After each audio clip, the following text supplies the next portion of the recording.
नमस्कार। आज हम पढ़ेंगे भारतीय कला यानी वास्तुकला की क्या विशेषताएं हैं उसके बारे में पढ़ेंगे। युग युगीन कला और युग युगीन सभ्यता और संस्कृति को प्रदर्शित करती है। यानी युग युग की जो कला है वो अलग अलग युग की सभ्यता और संस्कृति को प्रदर्शित करती है। और जो कला का उद्गम है वो सौंदर्य की मूलभूत प्रेरणा से हुआ है। अतः ललित का आकलन ही जो है वो कला है। प्रत्येक प्रकार की कलात्मक प्रक्रिया का जो लक्ष्य है वो सौंदर्य की अभिव्यक्ति है। भारतीय कला का विस्तार जो है वो असीम है।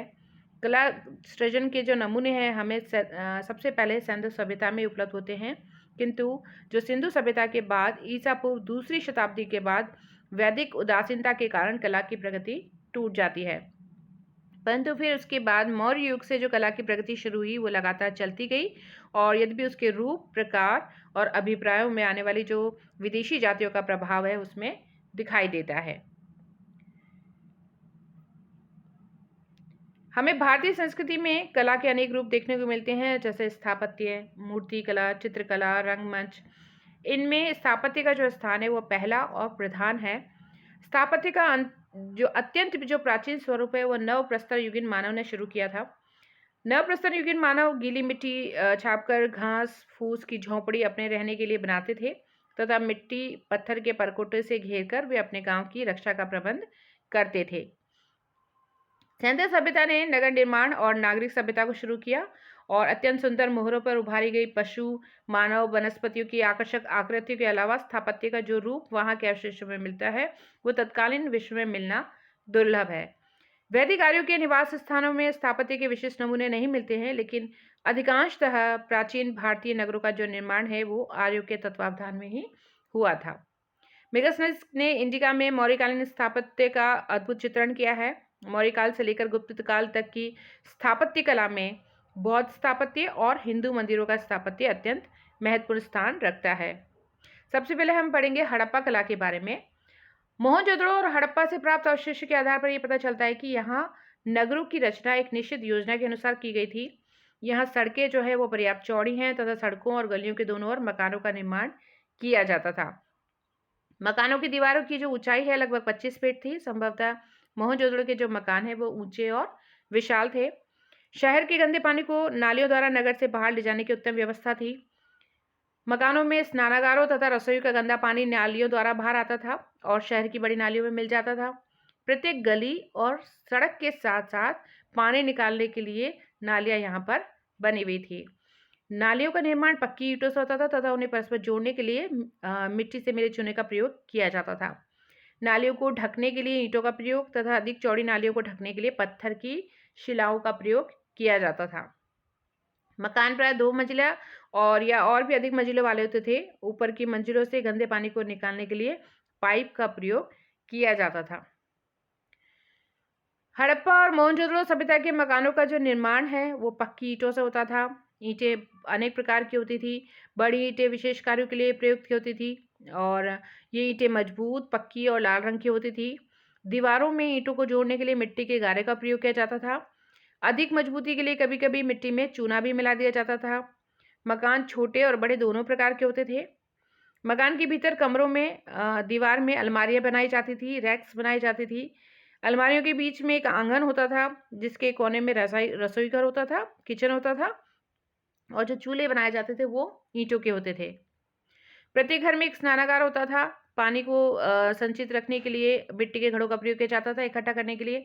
स्नानागारों का जो फर्श होता था वो पक्की ईंटों का बना होता था तथा चिकना और साफ होता था। मोहनजोदड़ो की खुदाई से कुछ विशाल इमारतों के भी अवशेष मिले हैं जिनकी लंबाई 200 फीट से 242 फीट और चौड़ाई 112 फुट से 115 फुट तक है। बाहर दीवार की मोटाई 5 फीट से भी अधिक है। संभवतः ये इमारतें या तो शासक वर्ग का राजप्रसाद यानी महल रहा होगा या अत्यंत समृद्ध और व्यवसायी व्यापारी वर्ग से संबंधित रही होगी। ये इस तरीके से सिंधु घाटी सभ्यता, हड़प्पा सभ्यता ये इस तरीके से दिखती है। मैंने आपको सिंधु घाटी सभ्यता के बारे में जब बताया था तब वहाँ के नगर नियोजन के बारे में बताया था, तब भी मैंने आपको ये पिक्चर्स दिखाई थी। इस तरीके से सिंधु घाटी सभ्यता के अवशेष अभी पाए गए हैं। ये देखिए ईंटों के द्वारा बनाए गए हैं सारी। हड़प्पाकालीन मूर्तिकला और मुद्राएं। हड़प्पा और मोहनजोदड़ो से प्राप्त मूर्तियां और मूर्तिकला के उत्कृष्ट नमूने प्राप्त हुए हैं और दोनों ही जगह से पाषाण मूर्तियां बहुत कम मिलती है। इनका कम संख्या में मिलने का कारण यह था कि हड़प्पा सभ्यता के समीपवर्ती क्षेत्रों में पत्थर का अपेक्षाकृत अभाव था। उपलब्ध जो पाषाण मूर्तियां वो अलाबस्टर, चूना पत्थर, सेलखड़ी, बलुआ पत्थर और सलेटी पत्थर से बनी हुई हैं और प्राप्त सभी मूर्तियां जो अभी हैं वो खंडित अवस्था में हैं। अब तक मोहनजोदड़ो से छोटी बड़ी 11 मूर्तियां और हड़प्पा से मूर्तियों के केवल 2 कबंध मिले हैं। यानी हड़प्पा से प्राप्त जो 2 कबंध है उसमें एक पुरुष का है और दूसरा स्त्री का है। यानी ऊपरी वाला हिस्सा नहीं है, सब निचली वाला हिस्सा ही मिला है। कला के क्षेत्र में शैली और भावाभिव्यक्ति की दृष्टि से ये बहुत हद तक जो है वो यूनानी कलाकृतियों के समान रखी जा सकती है। दूसरी सलेटी चूने पत्थर की एक नृत्य मुद्रा में बनाई गई आकृति का एक धड़ है। इसमें शरीर के विभिन्न अंगों का विन्यास अत्यंत आकर्षक दिखता है। ये किसी नृत्य करते हुए युवक या युवती की मूर्ति लगती है और ये भी संभावना व्यक्त की गई है कि ये एक नृत्यरत नटराज की मूर्ति है। कांस्य मूर्ति में सर्वाधिक कलात्मक नर्तकी की मूर्ति है। इस मूर्ति में नारी अंगों का जो न्यास है वो सुंदर तरीके से किया गया है। मार्शल के अनुसार इस कांस्य मूर्ति के जो अंग सौष्ठव हैं वो देखने को मिलते हैं, जिससे इसमें किसी आदिवासी युवती के रूपांकन की चेष्टा की गई है कि लगता है किसी आदिवासी लेडी की मूर्ति है। इस मूर्ति का निर्माण द्रव्य मोम विधि से हुआ है, जिसका निर्माण एक ही प्रयास में होने से इसमें पर्याप्त रूप से स्वाभाविकता आ गई है और इसीलिए पत्थर की मूर्ति की अपेक्षा ये कांस्य मूर्ति जो है वो पाषाण प्रतिमाओं की अपेक्षा कुछ अधिक प्रभावशाली दिखती है। ये इस तरीके से ये आप जो पिक्चर में देख रहे हैं ये सिंधु लिपि है। कुछ मुद्राएं हैं जिसपे सिंधु लिपि में अंकन किया हुआ है, पशु के चित्र हैं, ये मूर्तियां मिली हैं इस तरीके से हड़प्पा सभ्यता में। ये देखिए पुरोहित की मूर्ति है, पशुओं की मूर्ति है, नृत्य करती हुई लेडी की मूर्ति है, ज्वेलरी है। कार्ल्टन के अनुसार इस युग के कलाकार जो है वो कांस्य मूर्ति ढालने में अधिक कुशल थे और मनुष्य मूर्तियों में दयमाबाद से एक रथ की मूर्ति अत्यंत आकर्षक है। ये 45 सेंटीमीटर लंबी तथा 16 सेंटीमीटर चौड़ी है। इसमें 2 पहिए वाले रथों को 2 बैलों द्वारा खींचते हुए दिखाया गया है और रथ पर खड़ा व्यक्ति उसका संचालन कर रहा है। दयमाबाद से मिली कांस्य की 3 पशु मूर्तियां, हाथी, गैंडा और भैंसे की मूर्तियां भी मिली है जो कि कलात्मक दृष्टि से उत्कृष्ट है। M.K. धवलीकर के शब्दों में दयमाबाद से जो प्राप्त उपयुक्त चारों कांस्य मूर्तियां भारतीय प्रागैतिहासिक कला के संपूर्ण क्षेत्र में अपनी श्रेणी में श्रेष्ठतम शिल्प है, ये कहते हैं M.K. धवलीकर। ये इस तरीके से दिखती है।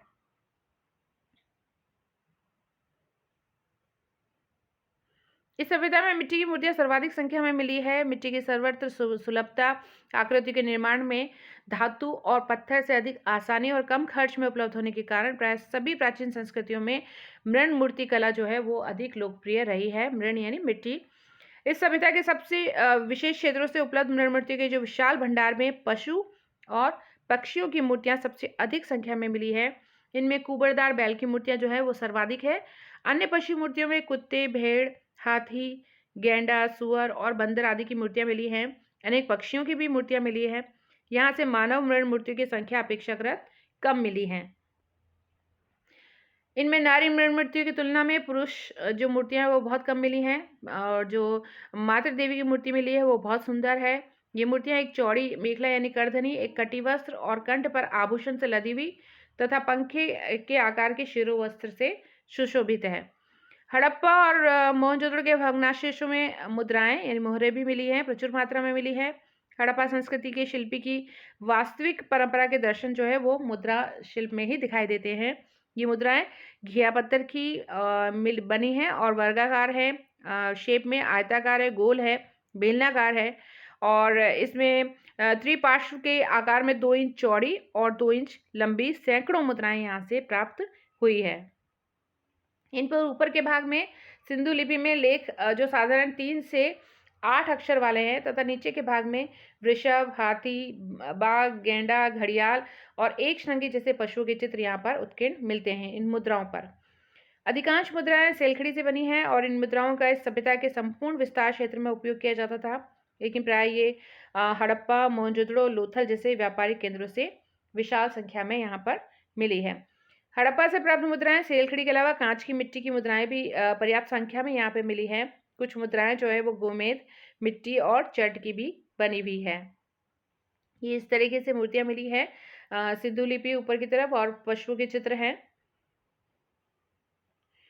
ये सेलखड़ी से बनी पशु की मूर्ति। लोथल और देसलपुर से भी तांबे की बनी हुई मुद्राएं मिली हैं और अपने विशुद्ध आकार और हल्की चमकदार सतह के कारण सेलखड़ी से निर्मित जो हड़प्पा सभ्यता की जो मुद्राएं हैं और समकालीन सभ्यता की एक बहुत उत्कृष्ट देन है। कुछ मुद्राओं पर ज्यामितिक आकार, नाव, काल्पनिक पशु और पीपल को भी शैलीगत रूप में दिखाया गया है। कुछ मुद्राओं पर पशु आकृति के सम्मुख एक लघु अलंकृत स्तंभ बना हुआ है जिसे सुंदर नांद या धूपदान बताया गया है। मेसोपोटामिया की मुद्राओं पर भी सिंह का अंकन बहुत लोकप्रिय था, किंतु हड़प्पा की किसी मुद्रा पर सिंह की आकृति नहीं मिली है। ये इस तरीके से हो सकता है आपके लिए धुंधली हो। इस तरीके से मुद्राएं हैं, सिंधु लिपि लिखी हुई है।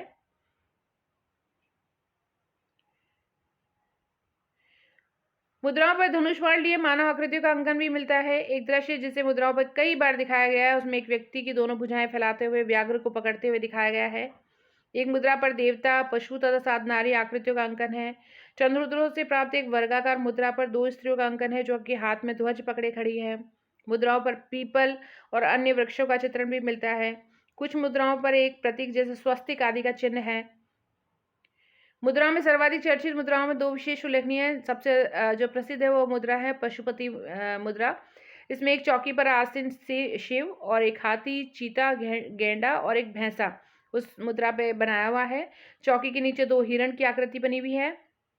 मार्शल ने इन मुद्राओं पर बनी आकृति को शिव का पशुपति रूप बताया है।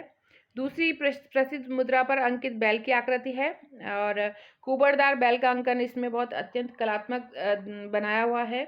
इसके अलावा एक मुद्रा पर किसी ऐसे नग्न देवता की आकृति है जिसके 3 मुख हैं और उसके सिर पर सींग बनाए गए हैं और उस देव मूर्ति के चारों ओर अनेक पशु, हिरण, गेंडा, हाथी और भैंस की आकृति बनाई गई है।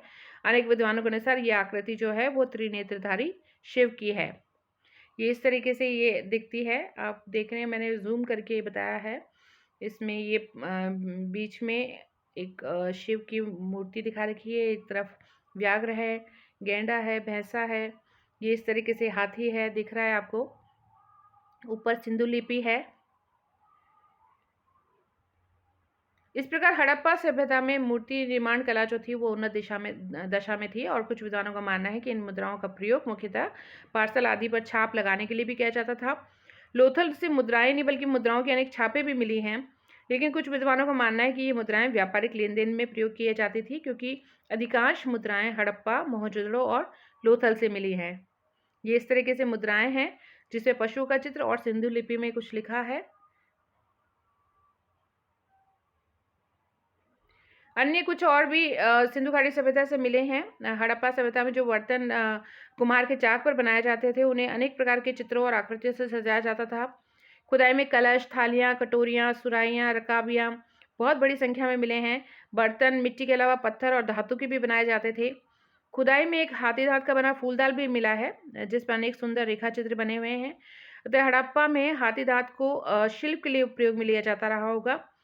हड़प्पा सभ्यता में आभूषण बनाने की कला भी उन्नत अवस्था में थी। खुदाई में आभूषणों से भरा एक कलश मिला है जिसमें स्वर्ण निर्मित बाजूबंद और हार और छोटे छोटे मन के मिले हैं। ये मृदभांड है जो सिंधु घाटी सभ्यता से मिले हैं।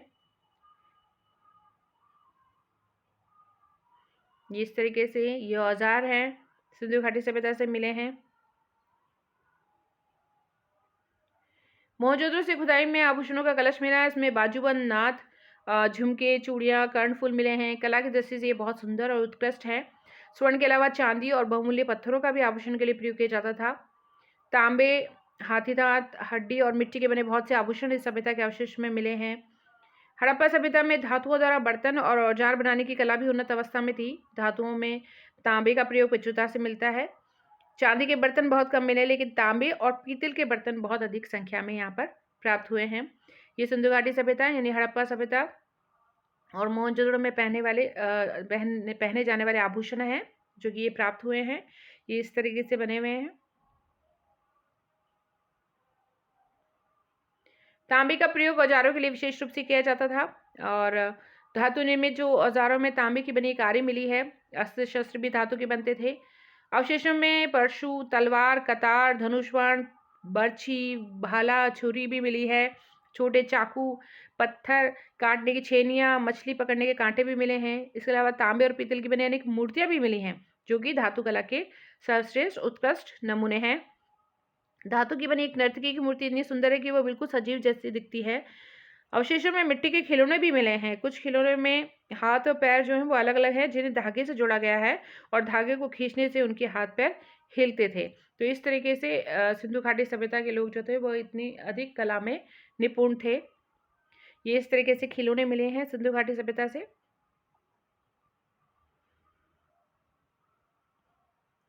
तो आज के लिए इतना ही। भारतीय कला यानी वास्तुकला की विशेषताओं के बारे में हम आगे भी पढ़ेंगे, अन्य पार्ट्स में भी पढ़ेंगे। तो आज के लिए इतना ही। Thank you.